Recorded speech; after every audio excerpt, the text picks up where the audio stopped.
Hi, this is Serafim from the Tesla Quartet, and I'm joined by Gilbert Galindo, one of 12 composers who've written a wonderful new quartet for the Tesla's alternating currents commissioning project. Thank you so much, Gilbert, for joining us for this little chat, and thank you, of course, for writing such an awesome quartet for us. Well, thank you, and thank you for asking me to write it, and very happy to do all of this. It's quite a wonderful collaboration, and yeah, it's a real collaboration, interacting with you guys and going back and forth with, certain questions about the playing and the ideas. It's wonderful, yeah. Well, we're so glad. We're so glad to be working with you.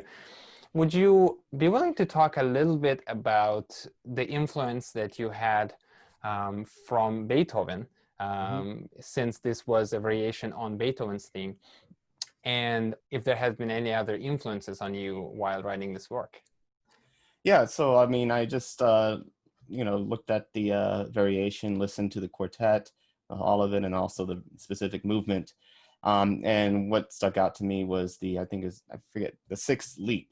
I forget if it was a major or minor seven, it might just major or minor six, but basically I just took that idea and then also found certain kinds of textures or figures within the variation, original Beethoven's variation, and just incorporated maybe some oscillating rhythms, and some kind of stretto effects, which I don't remember if I actually put in stretto writing, but where you just have quick succession of entering of voices. Probably I did. I almost forgot, but yeah. So I took those ideas, what I heard and liked of that movement, and then just like, okay, here's the melody, and here's what I like about the melody, and just use those materials and adjust it according to the harmonies and the scales that I like or would want to use, and then just let myself go on that. So this is, I mean, the piece that I wrote is kind of reflective of my more energetic or active music. And so those characteristics are things that I'm used to doing, and so they're not really Beethoven. But I would say that Beethoven is my most favorite composer. A lot of people don't. They say they don't have favorite composers, but I do. It was the first CD I bought when I was 13 in Texas. After I decided I wanted to be a classical composer, I'm like, well, let me go to the CD store and buy Beethoven and buy Symphony 5 and a couple others. And if I want to write orchestral music, if I want to be a classical composer, I should listen to it. And so that's what I thought. And I've been hooked on Beethoven ever since. And of course, like I've had other favorite composers as well, but I've always identified with this music, the drama, the pacing, and it's just brilliant. So That's yeah. great. Well, so do we. And you mentioned how you are also drawn to some other genres of music. Mm-hmm. And upon studying your music and getting to know you a little bit, we discovered that you have also been very successful and prolific in creating other types of music, such as dance music. And I would love for you to tell a little bit to our audience about what is music like and how it intersects with your classical writing. Yeah. So let's see. About in 2008, I kind of decided after I like going out to the clubs and bars in the city, restaurants, and I realized I missed that. Not only as someone who isn't active in nightlife, but I just like being around the environment, even in an empty bar or whatever. It's just, it's kind of nice. Um, and so after a while, I was like going out in the clubs. I'm like, you know what? I could do this. I mean, I'm a composer, so why don't I do this? I like this kind of music. I like house music more than pop music, but I still certain eras of pop I like more than others. I would say that. But with house music, I am kind of favor more to tribal and funk house, and so I noticed that about myself. So why don't I try it? So I got Ableton live, and then I also started to toy around with DJing.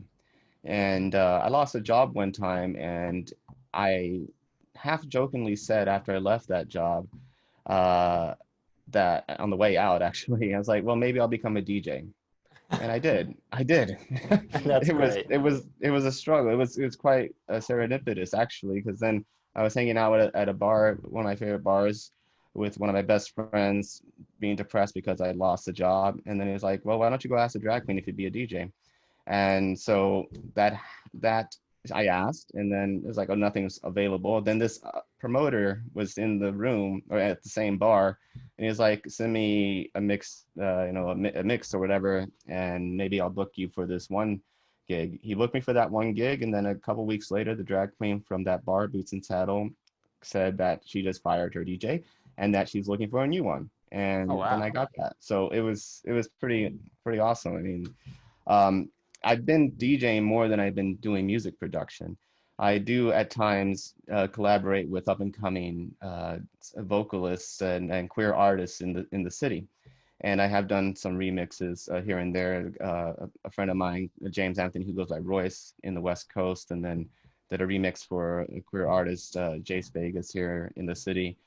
Um, and then I've also done a couple, one documentary, and then like a theme song for a YouTube series that I don't think has actually launched yet. So I'm not sure if that Hmm. theme song will be used. But so then, I had this software, so I decided to use it. And what I realized, and being a classical composer, a classical musician, you can so easily limit yourself as within that confine. Right. But our heart is not, at least my heart is not only in classical music, because I didn't grow up loving classical music, which I never had anything against classical music. I think I Sure. always liked it, but it wasn't until I was like, I want to be a classical composer that I started really delving into it and learning all I can.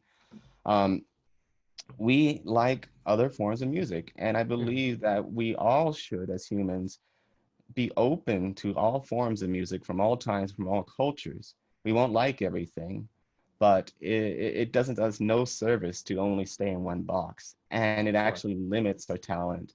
And then you will still feel something in you that needs to come out, but you're trying to ignore because you're like, I gotta focus on this etude.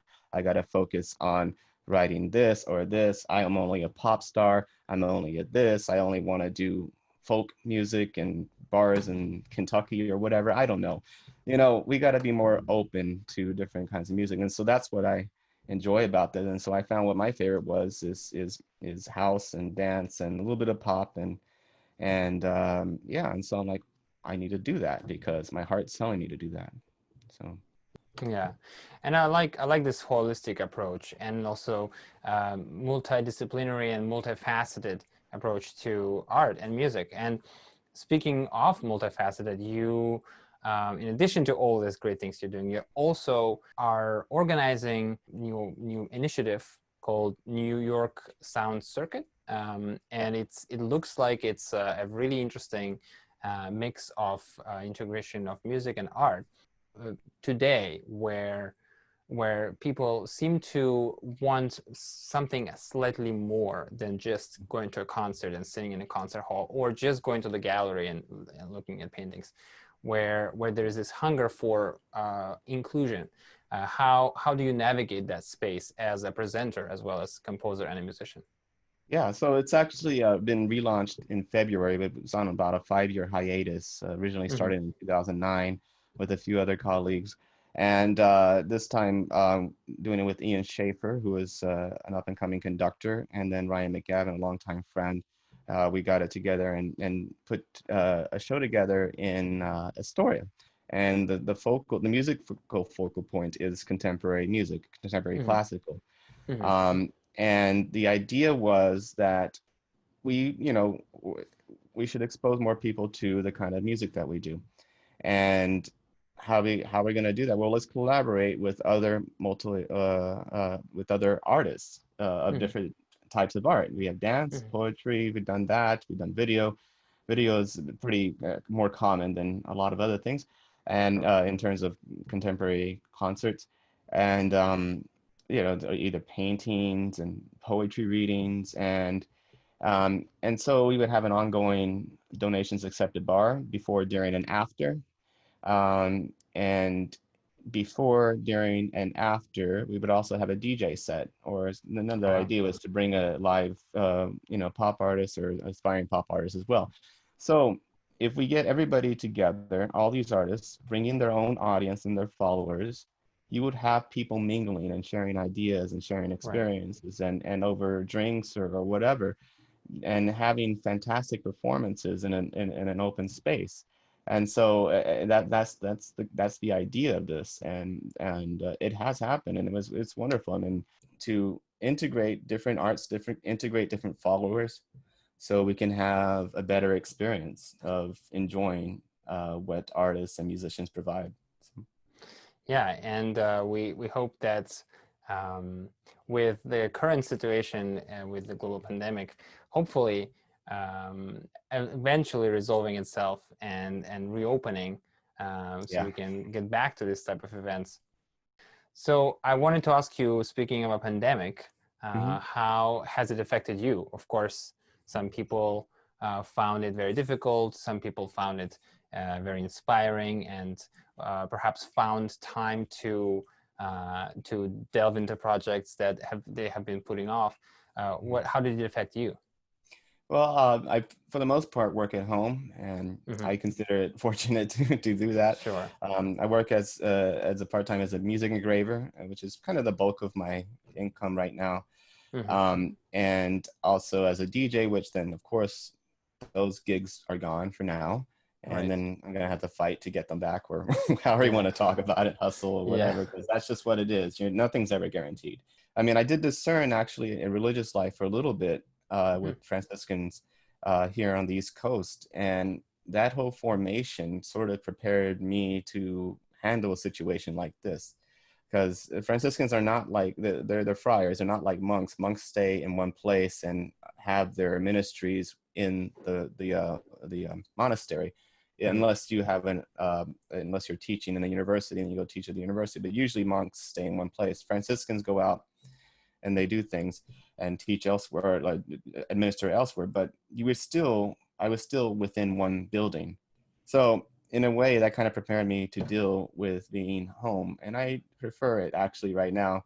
And it centers me, it grounds me. And if it was normal, then I would go out in the evenings. I would have been, venturing out, because the engraving project that I finished last year took a lot of my time. And I look forward to those other projects coming in if they come in, Sure. but it's all freelance. So, but this time I would have some time to go out into the nightlife scene and try to get some other gigs, and, that didn't happen. And so I'm just at home at night. So, Well, that's great. Well, it sounds like yeah. you took as much advantage of that mindset that you have, and your very rich spiritual and artistic projects fueled your creativity during that time, and that's really wonderful to hear. And we are thankful for you to responding to that project and writing this wonderful work. I'm sure our audience will love it. And thank you, Gilbert, for chatting today with me and taking your time, and of course, most importantly, for participation in this project. Yeah, well, thank you very much, and it's wonderful to talk to you, and I look forward to the video premiere and everything. Great. Thank you, Gilbert.